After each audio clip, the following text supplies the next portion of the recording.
Selamat sore, selamat malam Bapak Ibu Saudara dikasih Tuhan. Selasa 14 Juli, mari kita persiapkan hati kita untuk kita mendengar sebagian kebenaran firman Tuhan.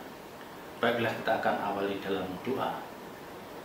Bapa di surga, kami bersyukur atas penyertaan-Mu sepanjang hari. Dan saat ini Kau berikan kami waktu saat yang indah untuk kami belajar kebenaran-Mu Tuhan.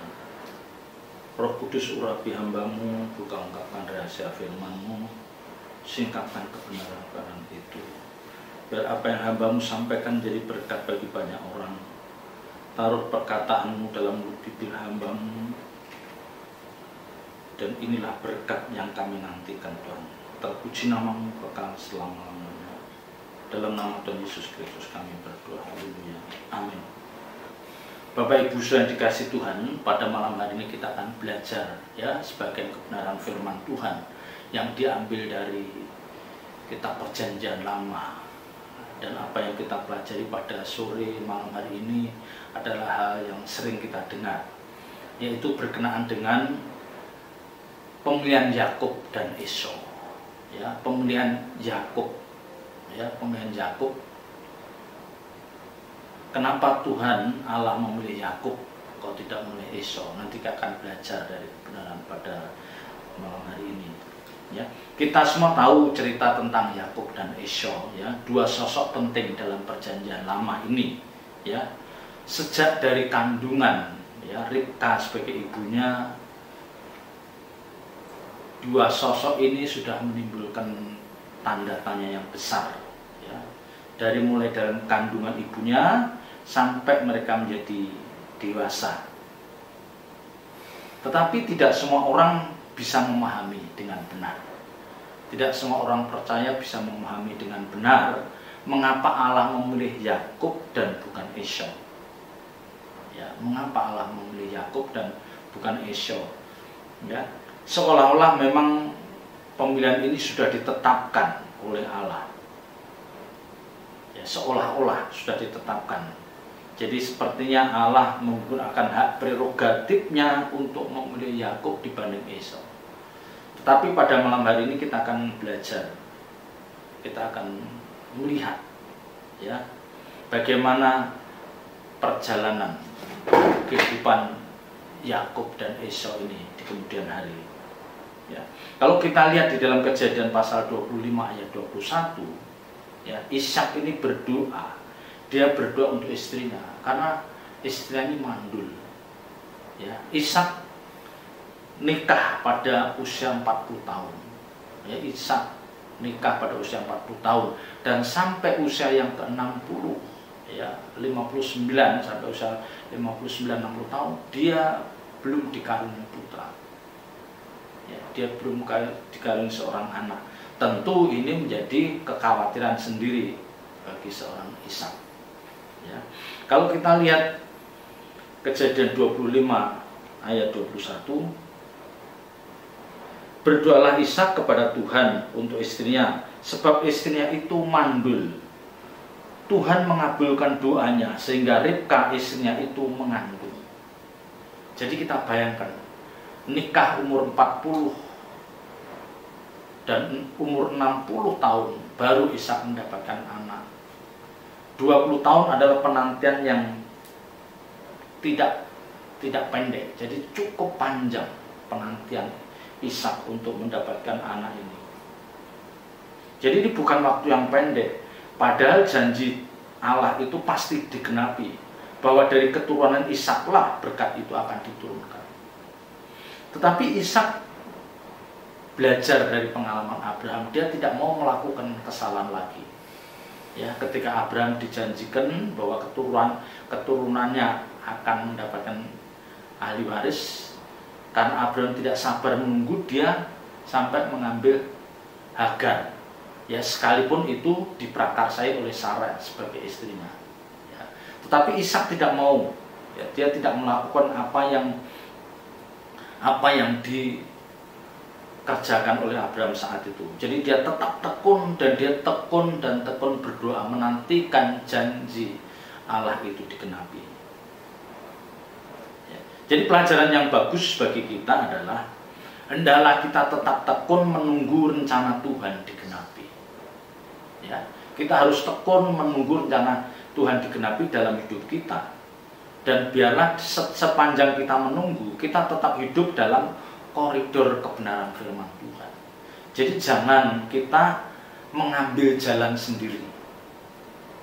Karena kita merasa ya ada rencana Tuhan atas hidup kita, terus kita nggak sabar, kita mau menggenapi rencana itu dengan cara kita sendiri. Lah ini yang salah ya. Orang Jawa bilang jangan gigi mongso ya, jangan gigi mongso. Dan ini bisa terjadi pada seorang anak, misalnya seorang anak yang pasti akan mendapatkan warisan dari orang tua.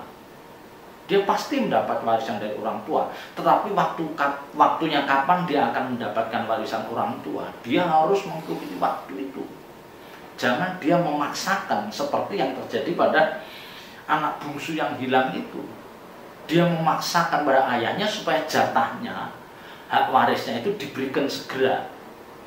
Nah ini yang nggak baik ya. Jadi kita jangan memaksakan dengan cara kita ya. Anak bungsu itu akhirnya dia mengalami kehidupan yang seperti itu. Allah akhirnya menjawab doa Ishak. 20 tahun baru dijawab doa Ishak dijawab, dan Ribka pun mengandung. Nah ini tentu berita yang sukacita bagi keluarga itu.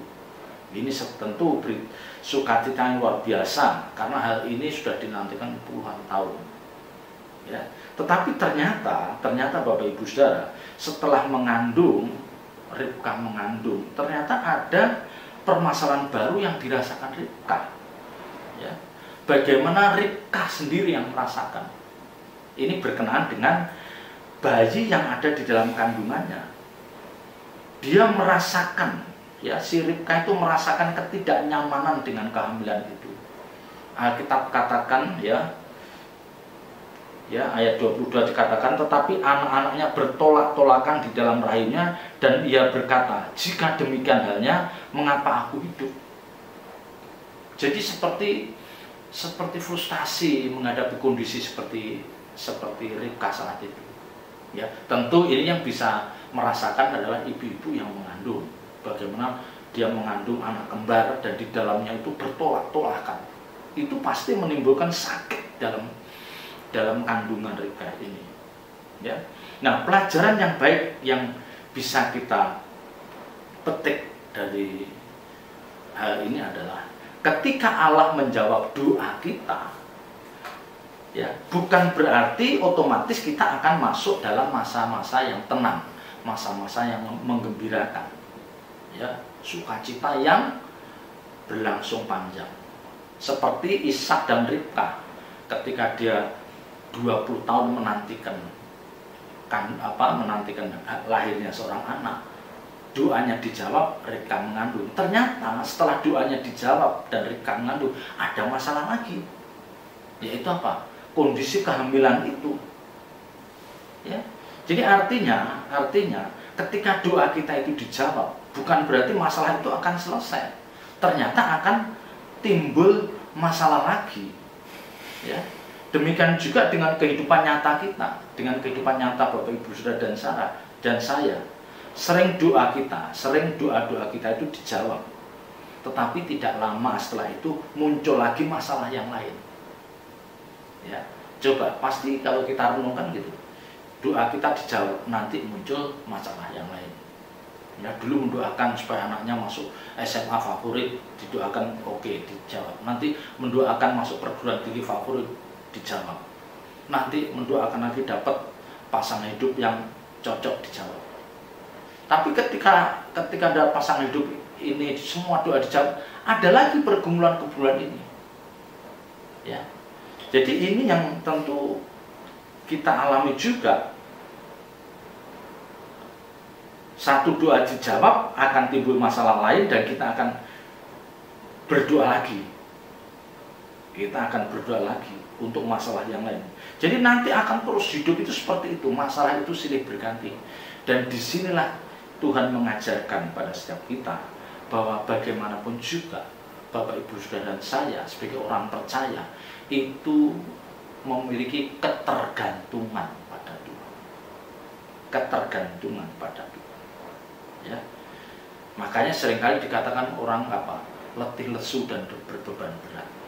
Masalah yang satu belum selesai atau masalah yang satu selesai, timbul masalah lagi. Nanti masalah ini selesai, timbul. Nah, inilah irama hidup kita. Ya, baik orang percaya maupun orang di luar orang percaya, semuanya mengalami.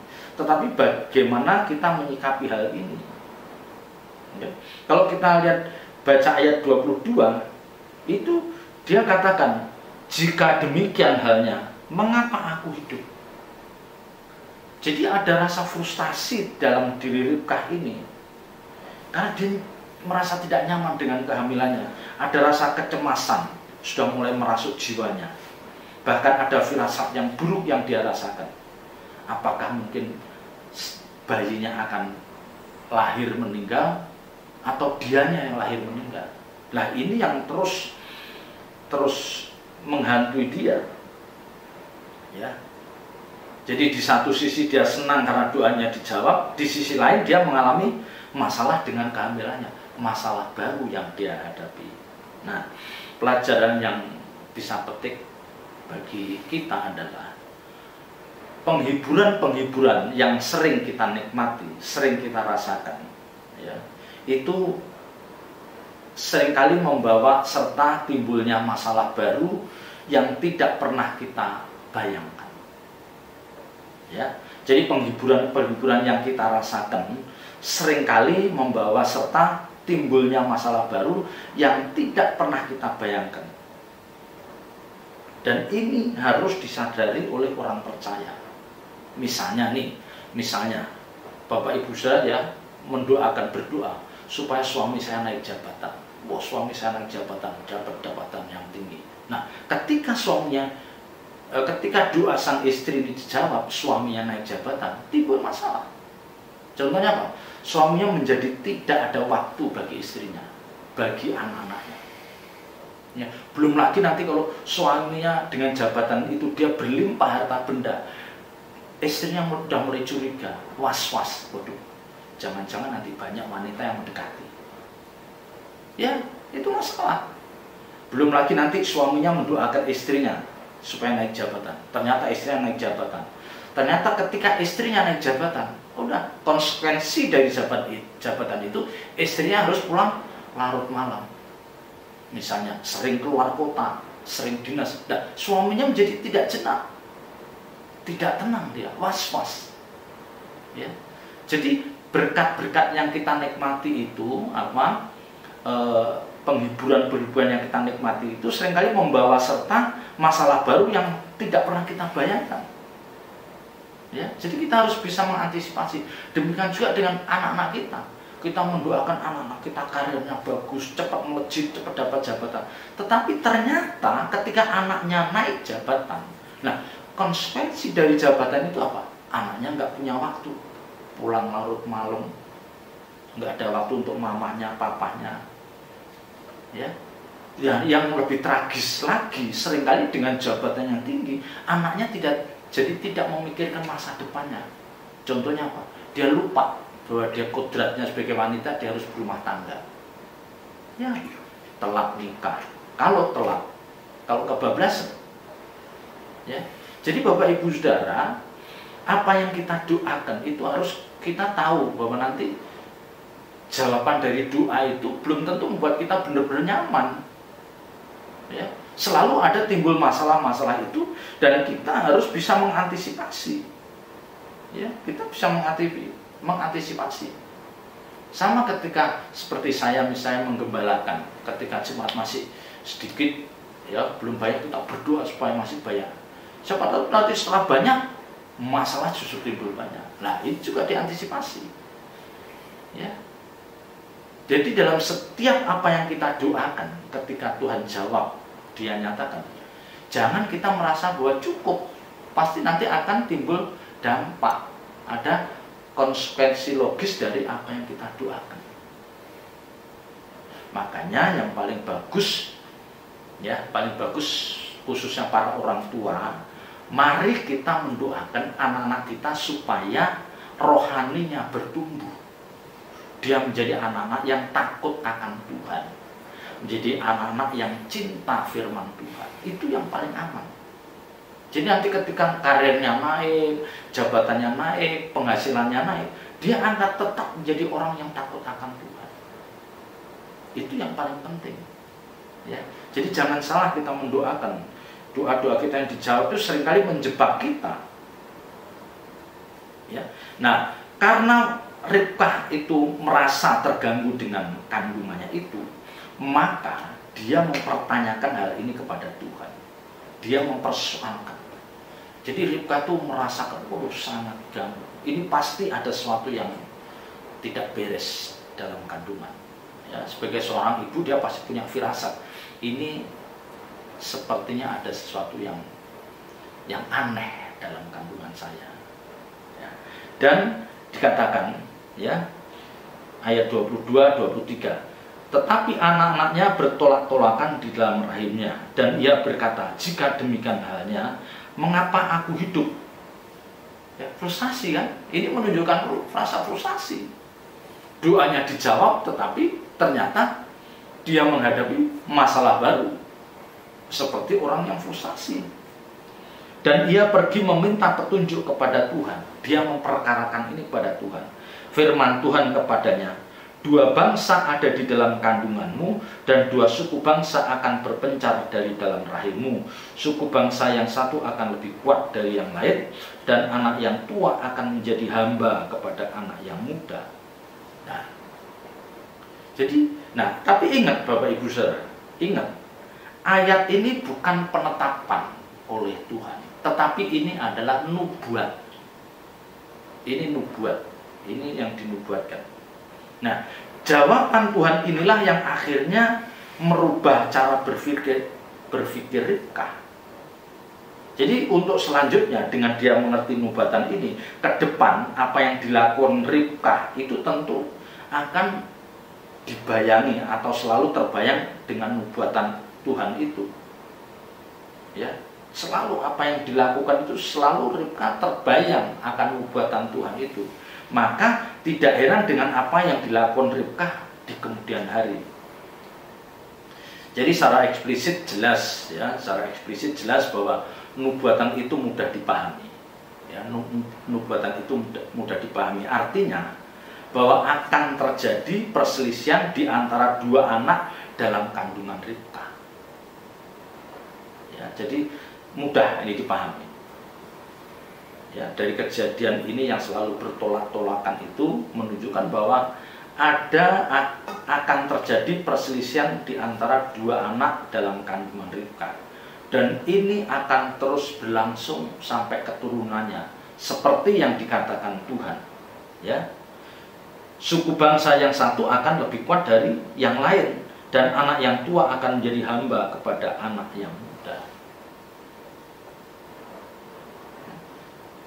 Jadi mereka, kedua anak dalam kandungan Ribkah ini akan selalu bertentangan demi kepentingan masing-masing. Jadi 2 anak dalam kandungan berlawanan satu dengan yang lain, dan ini bagi Ribkah sebagai ibunya, ini bukan berita yang menggembirakan, tetapi mau tidak mau itulah kenyataan yang harus dihadapi oleh Ribkah. Dalam hal ini Alkitab tidak mengatakan apakah Ishak tahu atau enggak nubuatan dari Allah ini. Ya, jadi ketika Ribkah mempersoalkan hal ini kepada Tuhan, apakah Ishak ada atau apakah Ishak dikasih tahu oleh Ribkah tentang nubuatan yang disampaikan Tuhan kepada dia? Tapi rasanya tidak. Rasanya Ribkah menyimpan nubuatan ini dalam dirinya. Jadi Ishak tidak tahu. Ya. Jadi benar, ini bukan berita yang menggembirakan bagi Ribkah, bukan berita yang menggembirakan bagi Ribkah sebagai seorang ibu. Ya. Nah, ada pihak yang menilai bahwa ini suatu ketidakadilan. Ada pihak yang mengatakan ini tidak adil. Mengapa Allah memilih Yakub sebagai yang muda itu dan bukan Esau? Ya, kan ini dikatakan yang muda, yang tua akan menjadi hamba dari yang muda. Jadi seolah-olah Tuhan menentukan Yakub ini akan lebih berkuasa daripada Esau. Tetapi di sini kita harus memahami bahwa Allah bukan menetapkan. Ini hanya menubuatkan. Mengapa? Karena Ribkah mempersoalkan hal itu. Ya, karena Ribkah mempersoalkan hal itu kepada Tuhan, maka Tuhan harus menjawab. Ya, kalau Ribkah tidak mempersoalkan kepada Tuhan, maka Tuhan akan diam saja. Tetapi kenyataannya Ribkah mempersoalkan hal ini di hadapan Tuhan, maka Tuhan pun harus memberikan satu pernyataan. Dan itu nubuatan, bukan ketetapan. Jadi jangan kita berpikir bahwa Allah lah yang membuat skenario seperti itu. Ya, seolah-olah, wah aku milih Yakub tanpa ada landasan yang benar. Ya. Tapi nanti akan ke belakang akan kita lihat, dan tentu apa yang dikatakan Allah ini terbukti. Mengapa Yakub ini akhirnya dipilih? Nanti kita akan lihat, kok bukan Esau yang dipilih. Nah, itu yang nanti kita lihat. Ya. Jadi sekali lagi, jangan kita berpikir bahwa Allah menetapkan secara mutlak. Ya, jangan kita mengatakan bahwa Allah menentukan secara mutlak tanpa ada landasan kebenaran yang melatar belakangi mengapa Allah memilih Yakub. Ya, pasti ada landasannya, pasti ada. Ya, nanti di belakang kita lihat atau kita akan tahu nanti. Demikian juga Bapak Ibu Saudara, ketika Bapak Ibu Saudara melihat ada orang-orang dia sudah ke gereja tapi kok jahat, ya, udah rajin jadi pelayan Tuhan kok jahat, pelitnya masih, galaknya masih, ya, egonya masih. Nah, sementara nanti kita lihat orang yang sama ke gereja yang sama, tapi dia bisa lemah lembut, dia bisa menjadi berkat. Jangan kita mengatakan, oh Allah membuat dia baik, oh Allah membuat dia jahat. Jangan. Jadi seseorang menjadi baik atau seseorang menjadi jahat itu pilihan orang itu sendiri. Itu pilihan orang itu sendiri. Setiap kita diberikan kehendak bebas. Jadi setiap kita, orang percaya, diberikan kehendak bebas. Dan kehendak bebas ini harus kita pertanggungjawabkan. Harus kita pertanggungjawabkan. Baik Allah maupun iblis tidak bisa intervensi dalam kehendak bebas itu. Artinya begini, Allah tidak bisa memaksa kita untuk menjadi baik. Iblis juga tidak bisa memaksa kita untuk menjadi jahat. Semuanya tergantung pada Bapak Ibu Saudara dan saya. Semua tergantung pada kita. Ya, jadi ketika lahirnya Yakub dan Esau itu dikatakan dikatakan bahwa Yakub itu lahir dengan memegang tumit Esau. Ya, ini ada yang menafsirkan bahwa Yakub ini itu gambaran bahwa Yakub itu mengincar hak kesulungan dan berkat dari Ishak. Nah, ini digambarkan sebagai perjuangan Yakub. Ada yang menafsirkan seperti itu. Dia meraih tumit Esau. Ya kan, Alkitab katakan, ya. Ayat 25. Keluarlah yang pertama, warnanya merah, seluruh tubuhnya seperti jubah berbulu, sebab itu ia dinamai Esau.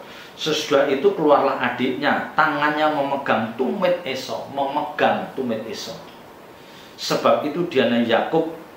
Ishak berumur 60 tahun pada waktu mereka lahir. Jadi ternyata dari bentuk fisiknya, yang satu berbulu, yang satu tidak, yang satu dikatakan kemerah-merahan, ya, warnanya merah, seluruh tubuhnya seperti jubah berbulu, yang satunya tidak dikatakan seperti itu. Dari dua tampilan fisik ini mungkin mereka memiliki karakter atau watak yang sangat berbeda. Dan ternyata benar. Ya. Ternyata pada perkembangan selanjutnya Esau itu dia lebih menyukai kehidupan di luar. Artinya dia menjadi seorang yang suka berburu. Ya, dia lebih suka menghabiskan waktunya dengan bersenang-senang menikmati hobinya, itu berburu. Dia suka tinggal di padang. Dia sosok orang yang tidak betah untuk duduk di rumah, ya, duduk manis di tenda, bukan tipenya Ishak. Ya. Sementara Yakub dia sosok yang senang tinggal di rumah. Dia seorang yang tenang, lebih suka tinggal di kemah. Di ayat 28 dikatakan, Ishak sayang kepada Esau sebab ia suka makan daging buruan, tetapi Ribkah kasih kepada Yakub. Nah, Ishak suka pada Esau landasannya karena dia suka daging buruan. Dan Esau tahu bahwa ayahnya suka daging buruannya. Dan ini cocok pas dengan hobinya. Dia punya hobi berburu, ayahnya suka daging buruan. Maka dia bisa menyenangkan hati ayahnya. Sebaliknya Ribkah dia suka dengan Yakub. Dia karena dia lebih memiliki pembawaan yang lebih tenang dan dia lebih suka tinggal di rumah. Di balik itu semua ternyata kenapa Ribkah lebih suka, lebih mengasihi Yakub? Karena dia terus memikirkan nubuatan Allah. Sementara Ishak tidak tahu nubuatan Allah itu. Ya. Ribkah terus memikirkan.